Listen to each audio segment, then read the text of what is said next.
Hello दोस्तों, my name is Tanu. Welcome back. हम CTET के प्रीवियस ईयर क्वेश्चन पेपर को डिस्कस कर रहे थे। तो आज हमारा अगला 6 नंबर वाला वीडियो है। इसके पहले हम 5 वीडियो बना चुके हैं, तो आप देख सकते हैं उसे।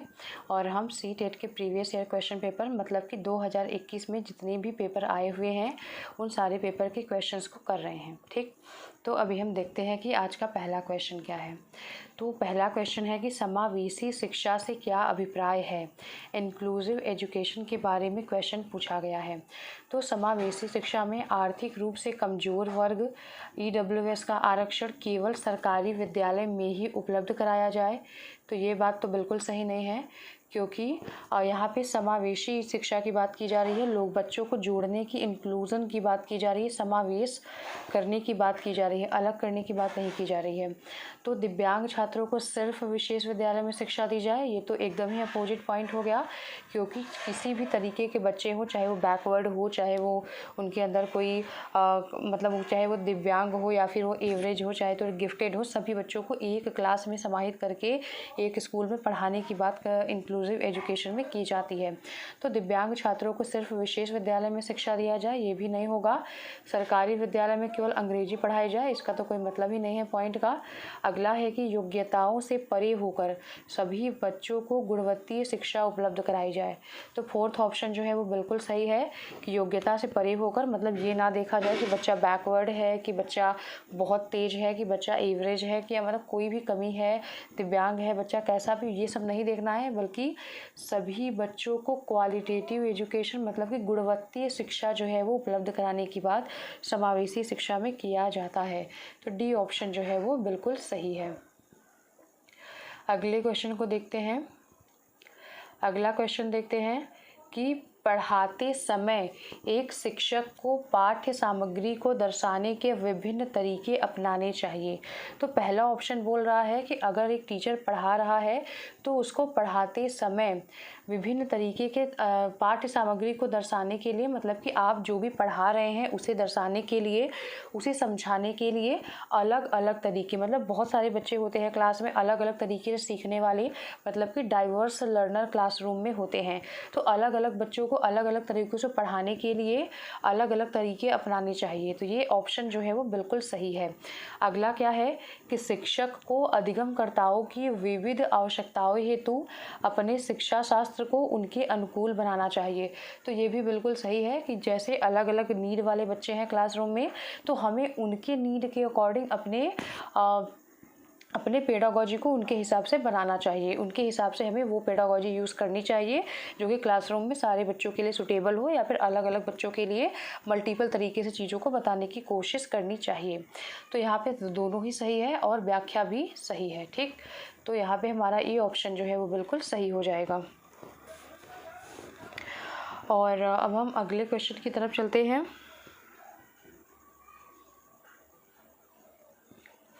अगले क्वेश्चन की तरफ चलते हैं।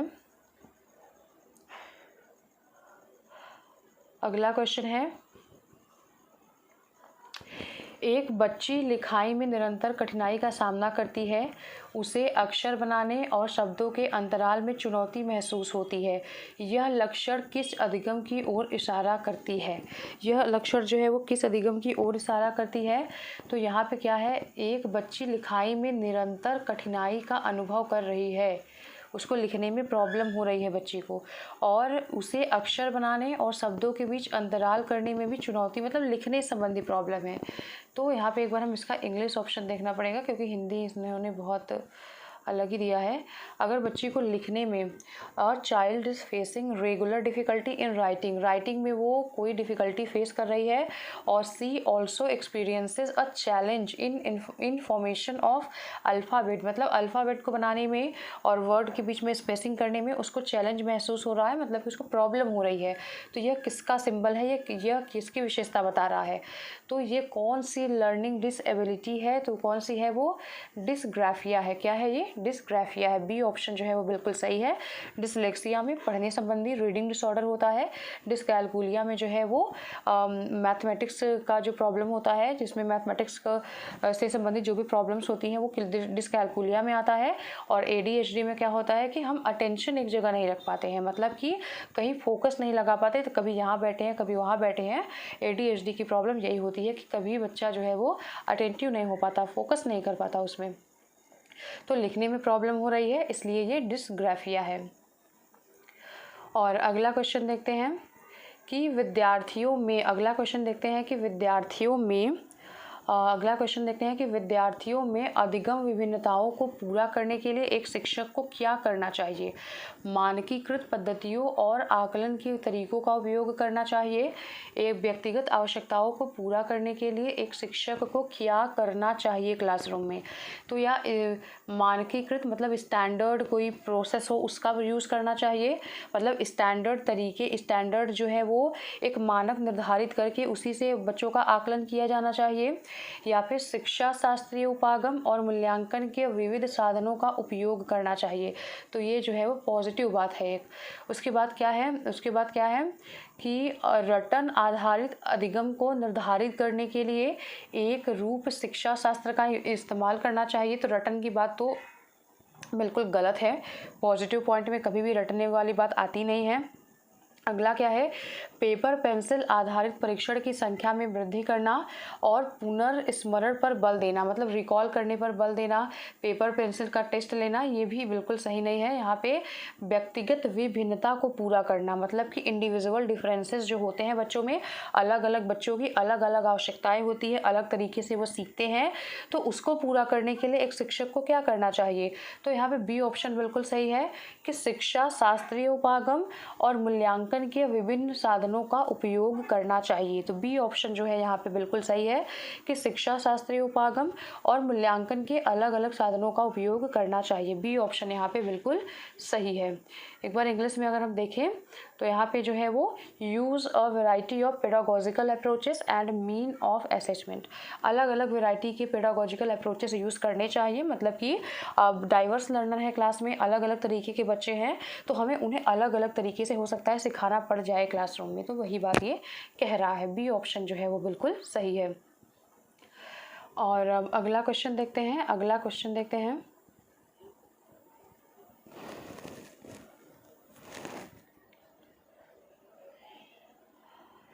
निम्नलिखित में सृजनात्मकता का अनिवार्य लक्षण क्या है। क्रिएटिविटी का अनिवार्य लक्षण क्या है, इसमें ये पूछा जा रहा है। अपसारी चिंतन होता है, आवेगशीलता होती है, सोच में केंद्रीकरण होती है, या फिर अभिसारी होती है। तो ये तो बहुत ही इजी क्वेश्चन है कि जो क्रिएटिविटी होती है वो किससे जुड़ी हुई होती है, तो वो अपसारी चिंतन से जुड़ी होती है, डाइवर्जेंट थिंकिंग से जुड़ी हुई होती है।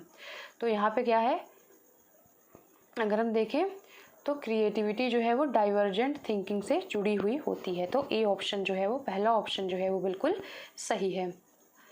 डाइवर्जेंट थिंकिंग का मतलब कि अलग अलग तरीके से एक ही टॉपिक की, मतलब बहुत सब्जेक्टिव होता है, अलग अलग तरीके से इसके बारे में सोचा जा सकता है। ऐसा नहीं है कि कन्वर्जेंट में और डाइवर्जेंट में एक ही अंतर होता है। जैसे कि अगर हम पूछें कि मतलब बहुत सारे अंतर होते हैं, लेकिन मेन अंतर ये होता है कि जैसे अगर मैं पूछूं कि भारत की प्रधानमंत्री कौन है, तो इसका सिर्फ एक ही जवाब है, चाहे वो मैं दूँ, चाहे वो भारत के प्रधानमंत्री खुद दे, या फिर कोई कितना भी पढ़ा लिखा हो, वो अगर वो आंसर दे रहा है कि भारत के प्रधानमंत्री कौन है, तो उसका सिर्फ एक ही जवाब होगा। ठीक, तो इसलिए ये कन्वर्जेंट हो गया। लेकिन जो डाइवर्जेंट थिंकिंग होती है उसमें क्या होता है, डाइवर्जेंट थिंकिंग में मतलब हमें सब्जेक्टिव टाइप का कुछ दिया जाता है, जिसमें हम अलग अलग तरीके से सोच सकते हैं उसके बारे में। तो डाइवर्जेंट को हम ओपन एंडिंग क्वेश्चन वाले जो प्रश्न होते हैं वो डाइवर्जेंट में आते हैं, और जो क्लोज एंडेड होते हैं वो कन्वर्जेंट में आते हैं। अगला क्वेश्चन अगर हम देखें तो अगला क्वेश्चन देख रहे थे कि छोटे बच्चे ज्ञान की संरचना और अर्थ किस प्रकार से निकालते हैं। तो पहला ऑप्शन क्या है, पहला ऑप्शन है कि सक्रिय अन्वेषण के द्वारा, और दूसरा है कि खेल के द्वारा, तीसरा है कि पदार्थों पर क्रिया और प्रयोग के द्वारा, अगला है कि सहपाठियों और वयस्कों के संग सहभागिता के द्वारा। एक बार हम इसके इंग्लिश ऑप्शन को भी देखते हैं।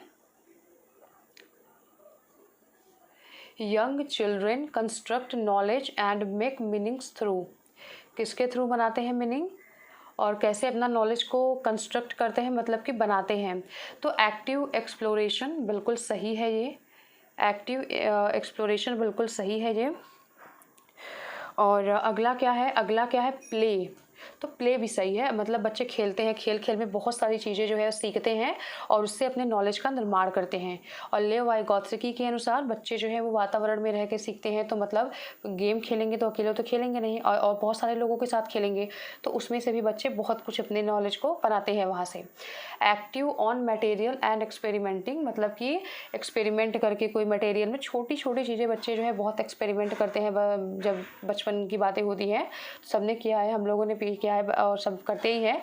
तो मतलब कि एक्टिव मटेरियल और एक्सपेरिमेंटिंग भी करते हैं, इससे भी बच्चे अपने नॉलेज को बना लेते हैं। अगला है कि interaction with peer and adult. तो इंटरेक्शन करेंगे बच्चे जो है वो समाज में रहकर बहुत कुछ सीखते हैं, अपने छोटों से, अपने दोस्तों से, अपने क्लासमेट से, अपने बड़ों से बहुत कुछ सीखते हैं और उससे ही उनकी नॉलेज का निर्माण होता है। तो यहाँ पे चारों ऑप्शन जो है वो बिल्कुल सही है। तो यहाँ पे ABCD करके ये यहाँ पे आंसर दिया गया है।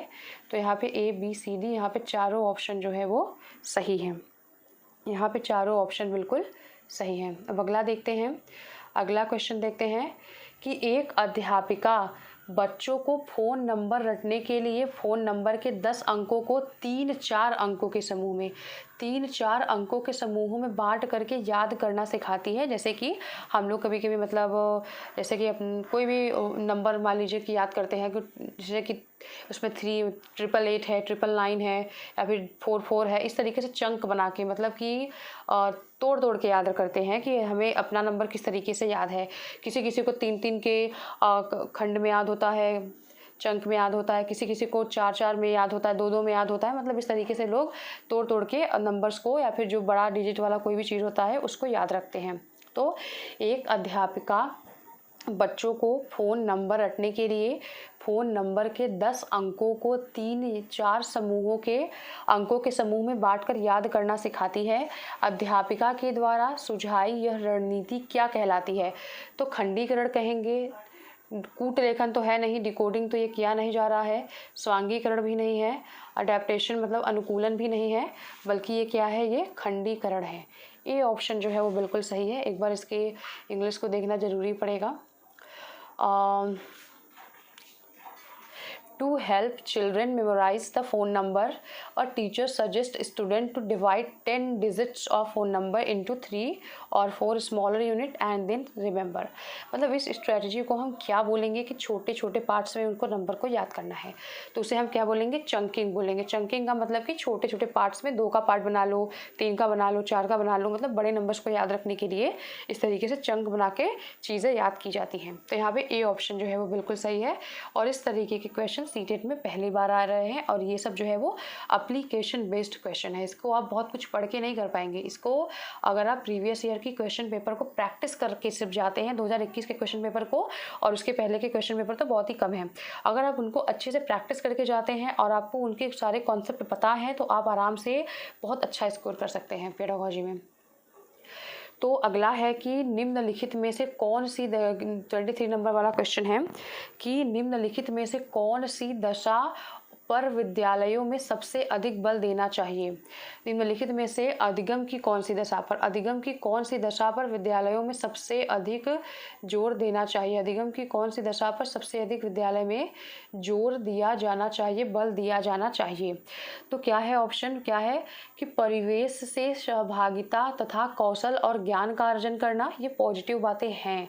रटने की बात तो बिल्कुल नहीं करना है, निष्क्रिय भी नहीं करना है, दूसरों का निष्क्रिय अनुकरण मतलब कि जो टीचर कर रहा है उसी को देख के मतलब बिना मन से ऐसे ही अनुकरण करते जाना, मतलब अपना उसमें कुछ दिमाग ना लगाना। उद्दीपन अनुक्रिया संबंधों के द्वारा व्यवहार का अनुबंधन करना। तो व्यवहारवादियों की भी बात यहाँ पे नहीं किया गया है। यहाँ पे किया गया है कि अधिगम में की दशा में विद्यालय में सबसे अधिक बल किस पर देना चाहिए, तो परिवेश से सहभागिता द्वारा कौशलों और ज्ञान के अर्जन पर बल देना चाहिए। तो ए ऑप्शन जो है वो बिल्कुल सही है। मतलब कि परिवेश से सहभागिता और बच्चे मतलब कोई कौशल सीख सके, ज्ञान का अर्जन वो एक्टिव होकर कर सके, ये सब पे हमें अधिक बल देना चाहिए। अगर हम इसके इंग्लिश ऑप्शन को देखें तो acquiring different skill and knowledge through interaction and surrounding, मतलब अपने आसपास के सराउंडिंग से, अपने परिवेश से इंटरेक्ट करके, उनके मतलब कि बातचीत करके, उनके बीच में रह के नॉलेज का निर्माण करना, स्किल सीखना, इसे ये सब पे हमें ज़्यादा जोर देना चाहिए। तो यहाँ पे हमारा कौन सा ऑप्शन है? तो हमारा ये ऑप्शन जो है वो बिल्कुल सही है। और अगला है, अब हम देखते हैं अगला क्वेश्चन देखते हैं। थोड़ा छोटा है क्या ये?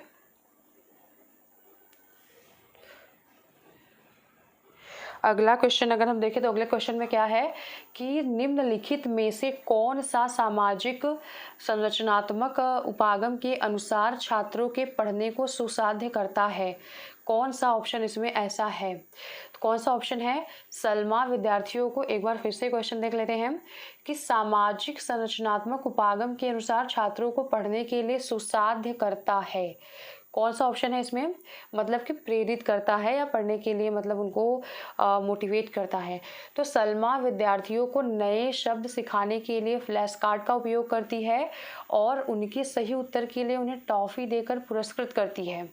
अगला ऑप्शन है कि परामती विविध प्रकार की पुस्तकें, और परामती मतलब नाम है शायद एक, ठीक है, ऐसा कुछ है नहीं, नाम है एक। मतलब पहला ऑप्शन में क्या कह रहा है कि सामाजिक संरचनात्मक उपागम के अनुसार पढ़ने के लिए कौन बच्चों को प्रेरित कर रहा है, ये क्वेश्चन है। पहले में क्या कह रही है कि सलमा विद्यार्थियों को नए शब्द सिखाने के लिए फ्लैश कार्ड आता है उसका यूज़ करती है और उन्हें टॉफ़ी देकर रिवार्डेड मतलब कि पुरस्कृत भी कर रही है। अगला है कि परामती एक लड़की है या टीचर है, विविध प्रकार की पुस्तकें अपने विद्यार्थियों को पढ़ने के लिए देती हैं। जो विद्यार्थी एक विशिष्ट पुस्तक पढ़ते हैं उन्हें नियमित रूप से पुस्तक पर परिचर्चा करने के लिए कहती हैं। तो ये बिल्कुल सही है क्योंकि यहाँ पे सामाजिक संरचनात्मक उपागम की बात किया जा रहा है और उसमें पॉजिटिव बात ये है कि एक टीचर हैं जो अपने विद्यार्थियों को पुस्तकें पढ़ने के लिए देती हैं और जो विद्यार्थी उस पुस्तक को पढ़ लेते हैं उस पर चर्चा भी करवाती हैं, मतलब बच्चे खुद से क्या समझ पाए, अपने आप को एक्सप्रेस कर पाए, इसके बारे में वो ध्यान रखती हैं।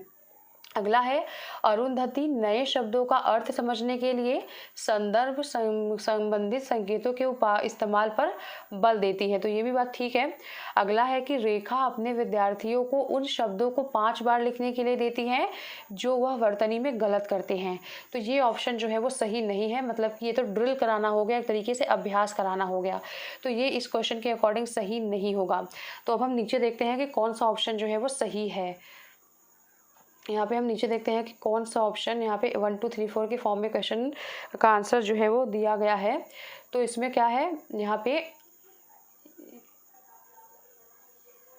जैसा कि हमने बात कर भी लिया था कि अरुंधति अर्थ समझने के लिए संदर्भित संकेतों का इस्तेमाल पर बल देती हैं और ये जो है पुस्तकें पढ़ने के लिए बच्चों को प्रेरित करती है। ये तो उन्हें मतलब टॉफ़ी देकर एक रिवॉर्डेड कर रही हैं, तो ये बात जो है वो अंदर से मोटिवेट नहीं करेगा, ये सिर्फ एक्सटर्नल मोटिवेशन है जो कि बच्चों को मतलब कि हम इसलिए पढ़ना है क्योंकि टॉफ़ी मिलेगा, ये इस तरीके की बात हो गई। लेकिन जो परामती मतलब ये जो टीचर कर रही हैं कि बच्चे को बुक दे रही हैं, वो पढ़ के आ रहे हैं, फिर उस पर चर्चा कर रही हैं, उनको एक्सप्रेस करने का मौका दे रही हैं, तो ये सब बच्चों को अंदर से प्रेरित करता है पढ़ने के लिए, जो कि लॉन्ग टर्म के लिए होता है। तो अरुंधति नए शब्दों का अर्थ समझने के लिए संदर्भ संबंधित संकेतों के इस्तेमाल पर बल देती है, ये भी बात जो है वो सही बात है, मतलब कि एक अच्छे तरीके से सीखने में ये आएगा। तो दोनों ऑप्शन जो है वो बिल्कुल सही है।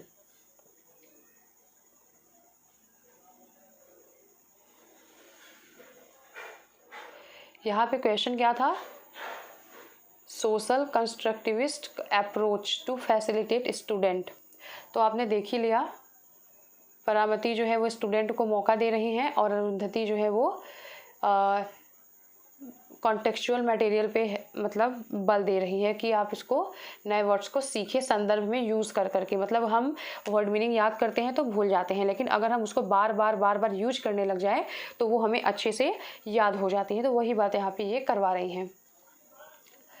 अब अगला क्वेश्चन देखते हैं कि एक शिक्षक होने के नाते आप अपने छात्रों में समस्या समाधान क्षमताओं को किस प्रकार सुसाध्य कर सकते हैं। मतलब कि एक टीचर हैं आप और अपने बच्चों में प्रॉब्लम सॉल्विंग स्किल को डेवलप करना है, तो आप क्या करेंगे? अपने विद्यार्थियों में डर की भावना पैदा करेंगे। तो ये तो बिल्कुल गलत ही है, क्योंकि हम तो एक टीचर हैं और समस्या समाधान की क्षमता का विकास हम कर रहे हैं, तो डर को तो नहीं बढ़ाएंगे। उनके समस्याओं के हल हेतु अटल तरीके के इस्तेमाल को बढ़ावा देंगे। अटल तरीके का मतलब कि सिर्फ और सिर्फ एक ही तरीका है, जो तरीका मैंने बताया सिर्फ वही तरीका है, दूसरा कोई और तरीका नहीं है। मतलब ये गलत है एकदम। ऐसा कई बार टीचर्स करते हैं। हम लोग जब पढ़ते थे तो मतलब उन्होंने बता दिया कि मैथ के प्रॉब्लम ऐसे सॉल्व होते हैं, अगर दूसरे तरीके से कर दो तो वो नहीं मानेंगे। तो ऐसा कई बार होता है, कई बार टीचर्स करते हैं, तो ये बिल्कुल ही गलत है। और अगला है कि समरूपों के इस्तेमाल को बढ़ावा देकर, ये हो सकता है। और अगला है कि निष्क्रिय रटन पद्धतियों के इस्तेमाल को बढ़ावा देकर। तो रटने की पद्धति की बात तो कर ही नहीं रहे हम, तो यहाँ पे ये एकदम होगा ही नहीं। समस्या समाधान की क्षमता को हम बच्चों की बढ़ा रहे हैं, तो समरूपों के इस्तेमाल को बढ़ावा देकर। ठीक है, समरूपों के इस्तेमाल को बढ़ावा देकर, लाइक कि अगर कोई प्रॉब्लम ऐसे ऐसे सिचुएशन में घटी हुई है, तो उसका उस तरीके से अगर कोई प्रॉब्लम आती है तो हम कैसे उसको सॉल्व कर सकते हैं, इस तरीके का समरूप मतलब कि कंपैरिजन करके, इस सिचुएशन में ऐसा हुआ था तो आप इस सिचुएशन, अगर ऐसी सिचुएशन आती है तो आप ऐसा कर लेंगे, इस तरीके की बातें जो है वो तुलना करके मतलब करके हम कर सकते हैं। यहाँ पे इंग्लिश में क्या लिखा गया है, तो हमें प्रॉब्लम सॉल्विंग एबिलिटी को बच्चों के बढ़ानी है, तो क्या है, इनकरेजिंग यूज ऑफ एनालिसिस। मतलब एनालिसिस करके फिक्स्ड वे की एक ही तरीका है, बिल्कुल गलत है ये। और फियर जनरेट करना एकदम ही गलत है ये। और मेमोराइजेशन की बात एकदम ही गलत है। तो सी ऑप्शन ही बिल्कुल सही हुआ कि बच्चों को इनकरेज करना, एनालिसिस कर सके, चीज़ों की एनालिसिस कर सकें, कोई प्रॉब्लम है उसको एनालिसिस कर सके, और कभी भी दूसरी ऐसी सिचुएशन आए तो उस प्रॉब्लम में उसको यूज़ कर सके, मतलब जो भी उन्होंने सीखा। ये सारी बातें जो है वो सी में बोल रही है। तो हमें प्रॉब्लम सॉल्विंग स्किल जब बच्चों की बढ़ानी है, तो हमें बच्चों को एनालिसिस करने के लिए इनकरेज करना होगा। सी ऑप्शन जो है वो बिल्कुल सही है। अगला क्वेश्चन क्या है कि निम्नलिखित में से कौन सा सार्थक अधिगम को सुसाध्य करता है। सार्थक अधिगम को कौन सा सुसाध्य करता है। सार्थक अधिगम का मतलब कि मीनिंगफुल लर्निंग को कौन जो है वो सुसाध्य कर रहा है, मतलब कि फैसिलिटेट कर रहा है। कक्षा में संदर्भ रहित अधिगम को बढ़ावा देकर, या फिर मीनिंगफुल लर्निंग की बात की जा रही है, मतलब अर्थ अधिगम। सार्थक मतलब उसका कुछ मीनिंग निकले। एक समस्या पर विभिन्न तरीके से विचार करने के लिए प्रोत्साहित करके, रट्टा मारकर सीखने को प्रोत्साहित करना बिल्कुल है ही नहीं। कक्षा द्वारा शिक्षक के द्वारा श्यामपट्ट पर लिखे गए प्रश्नों के उत्तर को नकल कराना, जो कि आज के टीचर्स यही करवाते हैं। अगर स्कूल में जाकर देखो तो बोर्ड पे लिख देंगे और बच्चे उसको उतार रहे होते हैं।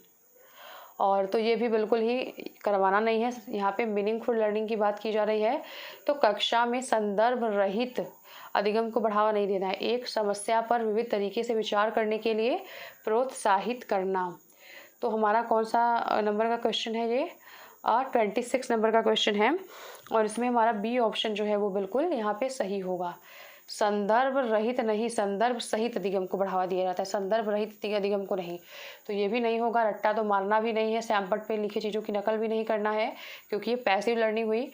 यहाँ पे समस्या के समाधान के अलग अलग तरीकों पर विचार करने के लिए प्रोत्साहित करने की बात जो है वो की गई है। तो बी ऑप्शन बिल्कुल सही है। अगर यहाँ पे देखें तो मीनिंगफुल लर्निंग को बढ़ावा देने के लिए encouraging multiple ways of working at a problem, एक प्रॉब्लम पर अलग अलग तरीके से काम करने की बात की गई है, मतलब सोचने की बात की गई है। अगला क्वेश्चन है कि अगर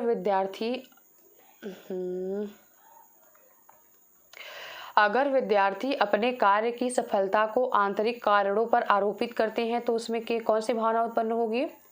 अगर विद्यार्थी अपने कार्य की सफलता को आंतरिक कारणों पर आरोपित करते हैं तो उसमें कौन सी भावना होगी। आंतरिक कारणों पर आरोपित करते हैं तो उसमें कौन सी भावना होगी। शर्म की भावना होगी, गुस्सा का भावना होगा, गर्व का भावना होगा, या फिर उत्कंठा की भावना होगी।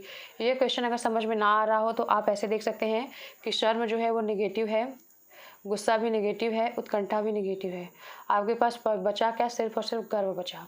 तो अगर विद्यार्थी अपने कार्य की सफलता को आंतरिक कारणों पर आरोपित करते हैं, मतलब कि आप कार्य में किसी सफल हुए हैं तो आप उसको अपने आप को उसका कारण मानते हैं, तो उसमें आपको कौन सी भावना उत्पन्न होगी? क्या आपको शर्म आएगी कि हम अपने से सफल हो गए, उसमें हमें शर्म आने लग जाएगी, शेमफुल हो जाएंगे? बिल्कुल नहीं। हमें गुस्सा आएगी कि हम पास हो गए अपनी मेहनत से, तो ऐसा भी नहीं है। हमारे अंदर मतलब डिप्रेशन आ जाएगा कि हम, उत्कंठा आ जाएगी कि हम पास हो गए अपनी मेहनत से, तो ये भी बिल्कुल गलत है। तो अगर हम अपने कार्य में सफलता पाते हैं और उसका रीजन हम खुद को ठहरा रहे हैं, तो इसमें हमें खुद पर गर्व होगा। तो यहाँ पे सी ऑप्शन बिल्कुल सही है। यहाँ पे सी ऑप्शन जो है वो internal factor to explain their success at a task. एक टास्क में खुद को सक्सेस होने में अपने आप को जो है हम उसका कारण मान रहे हैं, तो इसमें से कौन सा इमोशन आएगा? तो प्राइड का इमोशन आएगा। कौन सा इमोशन आएगा? प्राइड का इमोशन आएगा। अगला क्वेश्चन देखते हैं। अगला 28 वाला क्वेश्चन देखते हैं। 28 वाले क्वेश्चन को देखते हैं कि शिक्षा के प्राथमिक स्तर पर बहुसंवेदनीय उपागम के इस्तेमाल को प्रोत्साहित करना चाहिए। शिक्षा के प्राथमिक स्तर पर बहुसंवेदनीय उपागम के इस्तेमाल को प्रोत्साहित करना चाहिए। एक बार हम इसके इंग्लिश वर्जन को अगर देखें तो क्या बोल रहा है? Eight primary level of education use of multi sensory approach, मतलब कि मैक्सिमम सेंसेस जो है वो पढ़ाई में मतलब इंक्लूड हो। ऐसा नहीं कि मैं जैसे कि वीडियो देख के मैं पढ़ रही हूँ तो मैं लिख नहीं रही हूँ, सिर्फ मैं देख रही हूँ और सुन रही हूँ, उसमें मेरे 2 सेंसेस हैं। लेकिन अगर मैं लिखूँ भी, देखूँ भी और उसके बाद सुनूँ भी, तो इसमें मेरे 3 सेंसेस जो है वो इंगेज हैं। तो मतलब मल्टीपल सेंस को इंक्लूड करने की बात जो है वो की गई है, तो प्रोत्साहित करना चाहिए। क्यों? क्योंकि यह अधिगम को अधिक प्रभावशाली बनाता है। तो ये इसमें कोई दो राय नहीं है कि ये अधिगम को प्रभावशाली बनाएगा ही बनाएगा। जितनी ज़्यादा सेंसेस हमारे पढ़ाई में इंक्लूड होंगी उतना ज़्यादा चीज़ें हमें अच्छे से याद रहती हैं। ठीक। और अगला है कि यह कुछ बच्चों को शिक्षा से वर्जित करने का मौका देगा। तो ऐसा बिल्कुल नहीं है कि मैक्सिमम अगर हम सेंसेस को इन्वॉल्व कर रहे हैं तो आधे बच्चे जो है पढ़ नहीं पाएंगे, उनके मौके छिन जाएंगे। बिल्कुल भी नहीं है ऐसा। यह अध्यापक की निर्देश अवधि का काफ़ी समय बचाता है। तो ऐसा भी नहीं है। यह बच्चों में आज्ञापरायणता पैदा करता है कि मतलब जी हजूरी टाइप की, कि मैं जो बोलूँगी वही करना है। तो ऐसी कोई बात नहीं है। यहाँ पे पहला ऑप्शन ही बिल्कुल सही है कि यहाँ पे यह अधिगम को और अधिक शक्तिशाली बनाता है। तो जो मल्टी सेंसरी अप्रोच होता है उसमें क्या होता है कि अधिकतम संवेगों को शामिल करना, अब अपने सेंसेस को शामिल करना, ताकि चीज़ें जो है वो हमें इफ़ेक्टिव तरीके से हमारे दिमाग में छप जाए, मतलब हमें समझ में आ जाए, हमें याद हो जाए, मतलब हमें अच्छे से चीज़ें समझ में आ जाए और वो कॉन्सेप्ट हमारे माइंड में बन जाए। तो यहाँ पे क्या होगा? It gives opportunity to exclude certain children from education. बिल्कुल भी नहीं है ये कि बच्चों को एक्सक्लूड कर दो एजुकेशन से। और इंस्ट्रक्शन समय बचा देता है टीचर का, ये भी बिल्कुल गलत है। और उसके बाद जो है वो आज्ञापरायणता, मतलब इसकी बात डोसिलिटी, मतलब कि बच्चे जी हिजूरी टाइप का करे, तो ऐसा भी नहीं है। बिल्कुल यहाँ पे ए ऑप्शन बिल्कुल सही है कि it makes learning more effective. यह जो है लर्निंग को बहुत इफेक्टिव बनाता है कि ज़्यादा से ज़्यादा सेंसेस इन्वॉल्व होंगे अगर पढ़ने में, तो वो बहुत इफेक्टिव तरीके से समझ पाएंगे चीज़ों को। अगला क्वेश्चन है, बच्चे अक्सर विभिन्न संकल्पों के बारे में वैकल्पिक संकल्पनाएं और भ्रांतियां गठित कर लेते हैं। अल्टरनेटिव कॉन्सेप्ट जो है वो बच्चे बना लेते हैं और बहुत सारे मिसकॉन्सेप्शंस भी बहुत सारे कॉन्सेप्ट के बारे में उनके दिमाग में रहती हैं। इस संदर्भ में निम्नलिखित में से कौन सा कथन सही नहीं है? मिसकॉन्सेप्शन का मतलब कि कोई गलत धारणा, मतलब कि जिसका कोई लॉजिक नहीं है उसको वो बना लेते हैं अपने दिमाग में, कुछ ऐसा मतलब फ्रेम कर लेते हैं अपने दिमाग में और धारणाएं कॉन्सेप्ट को, तो उसके बारे में पूछा जा रहा है। तो इसमें से कौन सा कथन सही नहीं है? अगर बच्चे क्लास में एक अल्टरनेटिव कॉन्सेप्ट उन्होंने अपने दिमाग में बनाया या फिर कोई मिसकॉन्सेप्शन ऐसी बातें अपने दिमाग में बना ली हैं जो कि सही नहीं है, हमें पता है वो सही नहीं है, लेकिन ऐसे में आप क्या करेंगे? कि एक अध्यापिका को बच्चों के द्वारा गठित वैकल्पिक संकल्पनाओं और भ्रांतियों को सख्त रूप से हतोत्साहित करना चाहिए। बच्चों को हमें हतोत्साहित करना ही नहीं है, तो बिल्कुल ही ये गलत है। बच्चों और वयस्कों में वैकल्पिक संकल्पनाओं और भ्रांतियों का गठन बहुत ही स्वाभाविक है, तो इसमें बिल्कुल गलत नहीं है, क्योंकि बच्चों में जो अल्टरनेटिव कॉन्सेप्ट होते हैं और जो मिसकॉन्सेप्शन होती हैं वो स्वाभाविक ही होती हैं। इसमें कोई बहुत बड़ी बात नहीं है। सब बच्चे होते हैं तो सबके अंदर ऐसा होता है, तो ये कोई बहुत बड़ी बात नहीं है। ये ऑप्शन ठीक ठाक है। अगला देखते हैं कि यह अध्यापिका को निश्चित रूप से वैकल्पिक संकल्पनाओं और भ्रांतियों पर गौर करना चाहिए, और क्योंकि ये सीखने सिखाने की प्रक्रिया में महत्वपूर्ण होती है। तो ठीक है, ये ऑप्शन भी बिल्कुल सही है, इससे बेटर ये ऑप्शन है। और वैकल्पिक संकल्पनाओं और भ्रांतियाँ सदैव निराधार नहीं होती हैं, क्योंकि बच्चे को अपने आसपास की दुनिया के बारे में सहज समझ को दर्शाती है।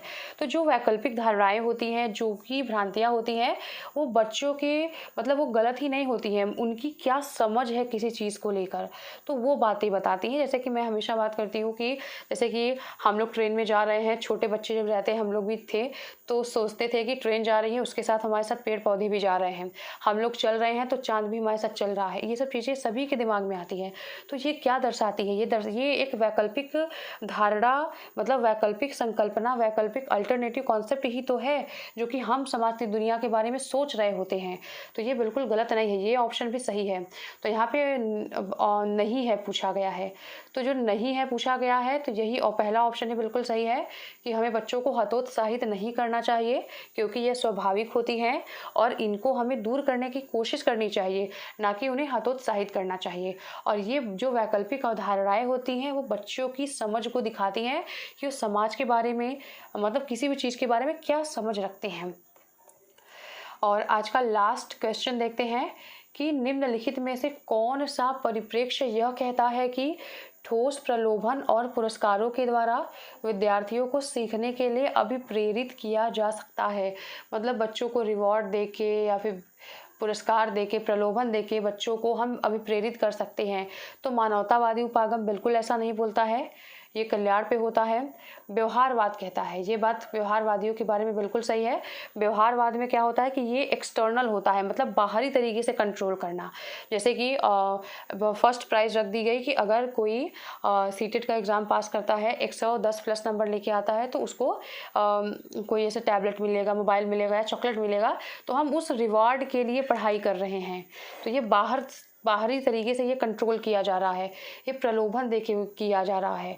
तो मतलब कि ये क्या है, ये एक्सटर्नल तरीके से है। ये क्या है, ये व्यवहारवादी उपागम है। लेकिन अगर ऐसी बातें हैं कि हम पढ़ेंगे, मेरा नॉलेज बढ़ेगा, मेरे नंबर अच्छे आएंगे, मुझे आगे जॉब मिलेगी, मतलब ये सब इंटरनल फैक्टर है कि हमें अपने नॉलेज को बढ़ाने के लिए पढ़ना है। तो यहाँ पे व्यवहारवादी जो है वो बाहरी तरीके से लोगों के व्यवहार को कंट्रोल करते हैं। तो उसके लिए हमें पुरस्कार भी देना पड़ता है, कई बार दंड भी देना पड़ता है। तो पुरस्कार और दंड देने की बात जो है वो व्यवहारवादी ही करते हैं, और प्रलोभन देने की बात जो की जा रही है, प्रलोभन, तो उसकी भी व्यवहारवादी ही बात करते हैं। तो एक बार इसको देख लेते हैं, इसके इंग्लिश वर्जन को। रिवॉर्ड देने की बात की जा रही है बच्चों को मोटिवेट करने के लिए, तो ये कौन सा है, बिहेवियरल अप्रोच है।